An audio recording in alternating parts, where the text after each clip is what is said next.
Исәнмесез, эфирда яңалыклар чыгарылышы. Бүгенге көн алып килгән хәбәрләр белән сезне мин, Ләйсән Ханова, таныштырам. Бүгенге төп темаларыбыз. Ишек алдындагы юлларны җирле үзидарә советы рәисләре ремонтлаячак. Нинди акчага Гүзәл Шихапова ачыклады.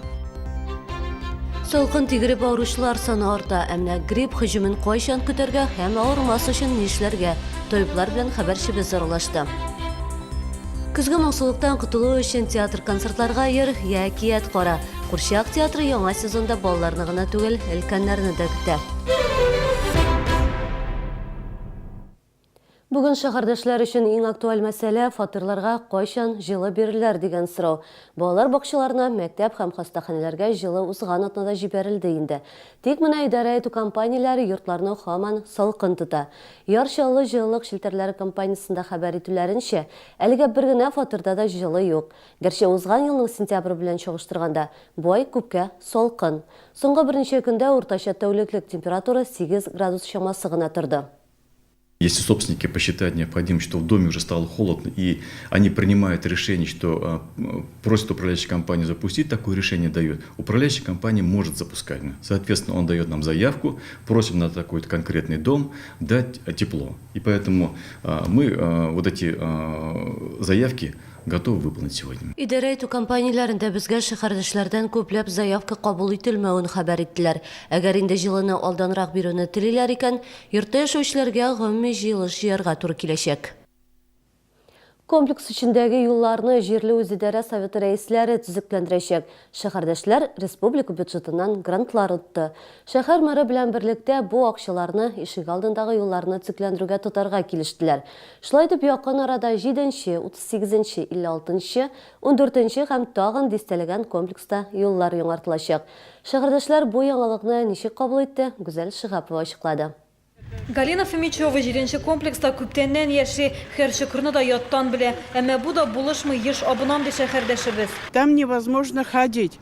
Никто дорогу не ремонтирует уже несколько лет.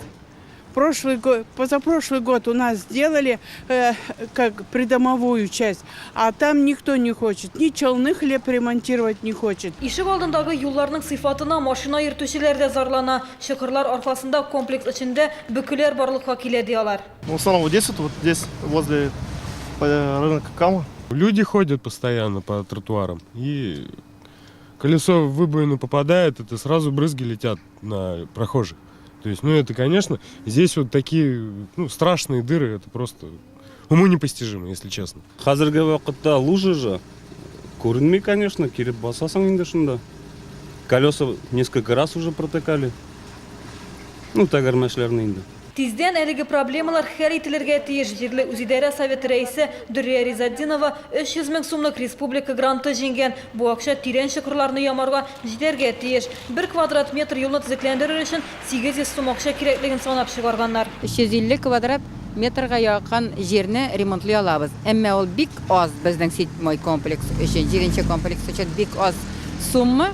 Әгәр дә пат үзенең акчасын ия булмаса, бюджет, шәһәрнең бюджетыннан әзрәк кенә акча өстәп бирсәләр, халык бик нык сөенер. Дөрес, әлегә беркем дә ярдәм итәргә теләк белдермәгән. Төзекләндерү базар тирәсенә 7-25, 7-07 йортлары янына да кирәк.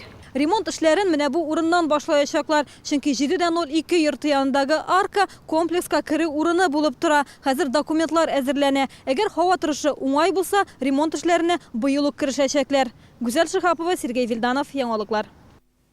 Татарстанда ОРВИ кискен сулыш юллары авыруларыннан интегүчеләр саны 40% артты. Узган атнада гына да республикада авырулар саны 12 меңнән артып китте. Чаллыда хәлләр ничек? Бүген безнең иҗат төркеме 5-нче шәһәр шифаханәсендә булып кайтты. Анда мөрәҗәгать итүчеләр саны соңгы арада 20%-ка күбәйгән. Бүген Еленаның 5-нче шифаханәгә чираттагы мәртәбә табибка күренергә килүе. ОРВИ билгеләре моннан берничә көн элек сизелгән. На прошлой неделе в среду у меня появился насморк сильный и разболелась голова. В пятницу я пошла на прием к врачу, и мне выписали больничный. Ильянаның төп хатасы шунда, ул табибларга вакытында мөрәҗәгать итмәгән, авыруны үй шартларында җиңәргә теләгән, тик файдасыз. Хәзер аңа больничныйны азат итәчәкләр. Бүгенгә авыручылар саны арта бара. Мөрәҗәгать итүчеләр саны гына да 20%-ка күбәйгән. Моның төп сәбәбе салкын көннәр ди табиблар. Кеше аз гына туңа икән, авыру куркынычы да арта. При заболеваниях ОРВИ у нас проявляется. ОРВИ билгеләре температура 37-38 градуска кадәр күтәрелә. Борынга тумау төшә, тамак авырта, тән сызлый. Препаратларны үз белдегең белән кабул итү ярамый. Кичекмәстән шифаханәгә мөрәҗәгать итү сорала. Шулда әлегә грипп белән авыручылар теркәлмәгән. Инфекциядан иң нәтиҗәле саклану чарасы вакцинация ди табиблар. Бушлай прививка ясату өчен яшәү урының буенча шифаханәгә мөрәҗәгать итү кирәк. Ожидаем вспышку гриппа в конце ноября, но для этого город делает все возможное. Завезли очень много вакцины. Вакцина Ультрикс, Гриппол и Савингрипп. Это все российские вакцины. Прививаться можно с 6-месячного возраста. Противопоказаний, как говорится, у вакцин очень маленькие. Это непереносимость куриного белка, беременность, ну и то только первый триместр. Во втором-третьем триместре уже можно прививаться. То есть вакцина хорошая. Үзеңнән начар хис иткән чиракта да вакцина ясатмауың хәерле. Шунысын да искәртү кирәк. Прививка ясатканчы сезнең һичшиксез табиб карарга тиеш. Хәтта вакцинаны эш урынында ясасалар да. Грипп һөҗүме белгечләр фаразлавынча ноябрь ахырында булыр дип көтелә. Татарстан президенты Рөстәм Миңнеханов тавыш бирүдә актив катнашкан өчен республика халкына рәхмәт белдерде. Бердәм Россия партиясы өчен тавыш бирүегезнең югары нәтиҗәләре чынлыкта хәзерге хакимияткә һәм тотрыклы социаль-икътисади курска, җәмгыятьтә тотрыклылыкны, этник ара һәм дини ара татулыкны һәм тынычлыкны саклап калуга ышанычы ул. Без Россия Федерациясе Дәүләт Думасына Татарстан командасын, тәҗрибәле профессионалларны һәм республика патриотларын җибәрәбез, диде Рөстәм Миңнеханов. Татарстан президенты сайланган депутатлар корпусы Татарстанлылар мәнфәгатьләрен яклап федераль дәрәҗәдә нәтиҗәле эш күрсәтер дигән шаныч белдерде. Кол Шәриф мәчетенең 200 һәм 2000 сумлык яңа банкнотларда урын алу өчен мөмкинлекләре артты. Узган атнада гына республика башкаласы 5нче урында булса, инде берничә көн ул 2нче урынны саклый. Казаннан алда бары тик Севастополь шәһәре генә. Аның өчен 140 мең кеше тавыш биргән. Казанда азга гына калыша. Севастопольне куып тотар өчен тагын 3000ннән артык тавыш кирәк. Тавыш бирү твояроссия.рф сайтында бара, бәйгене Россиянең Үзәк банкы оештыра. Нәтиҗәләр 7 октябрьдә билгеле булачак. Тавыш бирүдә шәһәрдәшләр дә актив катнаша. Татарстанның не бит инде? Бик әйбәт. Бит инде монда халыклар күп килгән инде, конечно, ничек дип әйтәләр инде. Милләттәшләр күп. Я проголосовала, потому что Казань одна из самых красивых и богатых историй столицы наша. То есть она этого достойна. Начинает играть по телевидению песни татарские. Я все бросаю, сижу, рот открыл. До того мне это нравится. Я коренной, я привык. Для меня нету другого радости мышления, чем побыть здесь. Я не знала, что идет голосование. Ну, приду домой, проголосую. Думаю, достойно, да. Казань. У нас тут такое, как сказать, в Татарстане довольно-таки это, как это называется, это многонациональное государство, и оно это мирное довольно-таки. Конечно, достойно. Потому что Казань — столица Татарстана, третья столица России нашей. Есть достопримечательности хорошие. Зур тарихлы, шундый шәһәр булган, шуңа күрә ул лаеклы. Россиянең иң яхшы участковыйында интернетта тавыш биреп сайлаячаклар. Бәйге 6нчы ел рәттән уздырыла. Аның 2 этабы төбәкләрдә узачак. Бүген беренче тур тәмамлана. Бәйгедә авыл, район, шәһәр участковылары катнаша. Икенче этап исә 7 октябрьдә башланачак. Бәйгенең бу этабында республиканың иң яхшы участок инспекторы билгеләнә. Аннары ул Татарстандан Россия күләмендә якларга тиеш була. Аларның анкеталары Россиянең Ичке эшләр идарәсе сайтында урнаштырылачак. Инспекторлар өчен 10 ноябрьгә кадәр тавыш бирү сорала. Кыш җитәргә дә күп калмады. Демәк, шиномонтаж үзәкләрендә чиратлар да озак көттермәс дигән сүз. Белгечләр тегәрмәчләрне алыштыру турында алданрак уйларга киңәш итә. Өстәвенә белгечләр ташламалар да тәкъдим итә. Тулырак алдагы сюжетыбызда карагыз.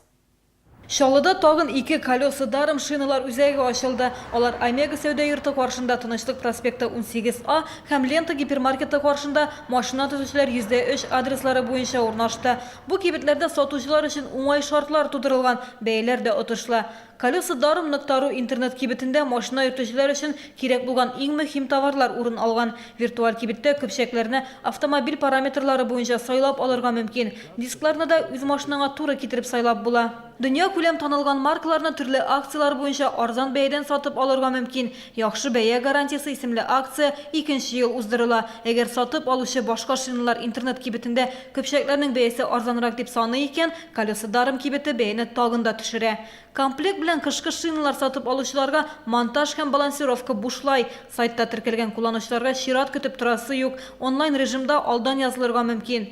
Сатып алынган һәр товар өчен интернетта теркәлүчеләргә бонуслар күчә. Бер бонус 1 сумга тигез. Бонуслар белән киләсе сатып алыначак товарның тулы бәясен дә түләп була. Өстәвенә колеса дарым.ру интернет кибетендә шиналар һәм дисклардан кала майлар, аккумуляторлар, гаджетлар да тәкъдим ителә. Бонусларны дуслар ярдәмендә җыярга мөмкин. Биредә дустыңны алып кил акциясе бара.